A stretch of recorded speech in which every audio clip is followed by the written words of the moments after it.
Ahilyanagar cyber पोलिसांनी Shaneshwar देवस्थानमधील app घोटाळ्याबाबत सोमवारी नेवासा न्यायालयात दोषारोपपत्र दाखल केलं. थोडं थिडकं नाही तर हे तब्बल 2,500 पानांचं होतं. परंतु ज्या 500 कोटींच्या घोटाळ्याची चर्चा होती किंवा आहे तो घोटाळा या आरोपपत्रात फक्त 77 लाखांपर्यंत सापडलाय. फक्त 9 जणांविरुद्ध गुन्हा दाखल केलाय. खोदा पहाड निकला चुहा असा हा तपास झालाय. ॲपमधील व्हिडिओ दिसणाऱ्या किंवा कोटींची संपत्ती डोळ्यासमोर असणाऱ्या पुजाऱ्यांना या प्रकरणातून कुणी सही सलामत सोडवलंय का हा प्रश्न या निमित्ताने समोर आलाय. हे सगळं ठरवून होतंय का?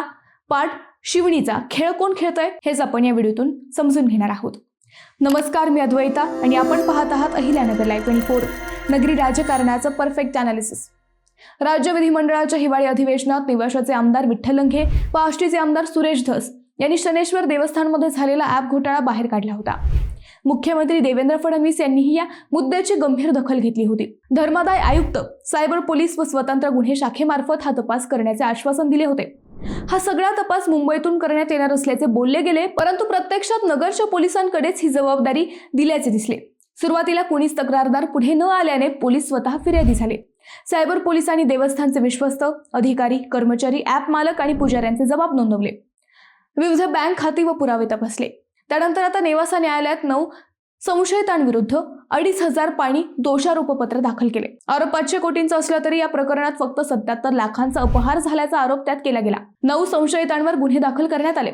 आता हे 9 संशयित कोण ते पाहू. पूर्वीच अटकेत असलेला कर्मचारी संजय तुळशीराम पवार, राहणार सोनई, दुसरा कर्मचारी सचिन अशोक शेटे, राहणार शनी शिंगणापूर, नितीन सूर्यभान शेटे, मयत, उज्ज्वल नीरज भट्टाचार्य, पश्चिम बंगाल, वरुण दत्तात्रय पाठक, राहणार बनपिंपरी, तालुका श्रीगोंदा, विभू जयप्रकाश अग्रवाल, राहणार लखनौ, शालिनी भारत जयस्वाल, राहणार मुंबई, सचिन रावसाहेब बनकर, राहणार शनी शिंगणापूर, गोरक्ष केरुजी दरंदले, राहणार सोनई. खरं तर या घोटाळ्याच्या तपासावर पहिल्यापासून संशय व्यक्त केले जात होते, परंतु फसवणूक करणाऱ्यांना वाचवून फक्त काहींनाच बळीचा बकरा केला जात असल्याचे बोलले जात आहे. डिसेंबर 2025 मध्ये झालेल्या विधिमंडळाच्या अधिवेशनात आमदार विठ्ठल लंघे यांनी पुन्हा एकदा या प्रकरणाचा तपास सीबीआय कडून केला जावा अशी मागणी केली होती, परंतु त्यापैकी काहीच झालं नाही. सायबर क्राईमच्या उच्चस्तरीय तपास यंत्रणेकडून हा तपास करण्याचे आश्वासन स्वतः मुख्यमंत्री देवेंद्र फडणवीसांनी दिलं होतं. ते आश्वासनही सरकारनं पाळलं नाही. हा तपास प्रत्यक्षात अहिल्यानगर सायबर स्तरावरूनच झाला. एकीकडे नगर पोलिसांचे वेगवेगळे कारनामे बाहेर येत असताना त्यांच्याकडून दाखल झालेले दोषारोपपत्र शनी भक्तांना कसे मान्य होईल हाही आता प्रश्न आहे. आमदार विठ्ठल लंघे यांनी या तपासावर असमाधान व्यक्त केले होते आणि आजही करतायत. शनी भक्तही असमाधानी आहेत.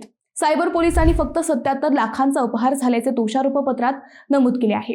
या सगळ्या प्रकरणाबाबत सगळ्यात जास्त चर्चा होतीये ती स्थानिक पुजाऱ्यांची एक टीम आहे. या पुजाऱ्यांच्या दुसऱ्या पिढीतील काही स्मार्ट पोरांनी व जावयांनी या घोटाळ्यात मोठा मलिदा खाल्ल्याच्या चर्चा आहेत. पुजारी टोळीच्या दुसऱ्या पिढीतील तरुणांची लाईफस्टाईल ही बोलकी आहे. वर्षाला एक पुजाऱ्यांची पोरं कोट्यवधी रुपये उडवतात. या पोरांच्या सोशल मीडिया अकाउंटवर त्यांची उच्चभ्रू लाईफस्टाईल डोळ्यांनी दिसते. लाखोंच्या गाड्या, बंगले, जमिनी हे सगळं या पुजाऱ्यांच्या पोरांकडे आहे, परंतु तरीही यापैकी कोणीही या दोषारोपपत्रात आलेलं नाही. बरं, हे पुजारी सोनई व परिसरातील आहेत. अगदी 10-15 वर्षांपूर्वी अगदी सामान्य आयुष्य जगणारे हे पुजारी थोड्या कालावधीत एवढे गब्बर कसे झाले हे कोडच आहे. बनावट ॲप घोटाळा, बनावट QR कोड या आरोपात पुजाऱ्यांची ही नवी टोळी नक्कीच सहभागी असल्याच्या चर्चा अजूनही होत आहेत. परंतु सायबर पोलीस, नगर पोलीस यांना त्यांच्या विरोधात काहीच सापडू नये हे सगळं धक्कादायक आहे. या प्रकरणाच्या तपासात जास्त दिवस गेले तेवढ्या काळात अनेक पुरावे मिटवण्यात आले. देवस्थानच्या काही अधिकाऱ्यांनी व ॲप चालकांनी कागदपत्रांची जुळवाजुळव केली. सगळ्या प्रकारांवर पांघरून घालणारे फेरबदल झाले. असे सगळे आरोप आता होत आहेत. गेल्या काही महिन्यांपूर्वी कायदेशीर नसणारी अनेक प्रकारची लूटमार हळूहळू देवस्थानच्या लेखी कायदेशीर करण्यात आली का हाही प्रश्न आहे. यातील एक ज्येष्ठ पुजारी गेल्या कित्येक वर्षांपासून देवस्थानमध्ये आहे. मुख्य पुजारी म्हणून त्याने देश विदेशात ओळखी बनवल्या आहेत. थेट मुख्यमंत्री व इतर अनेक मोठ्या नेत्यांसोबत त्यांची थेट ओळख असल्याच्या चर्चा आहेत.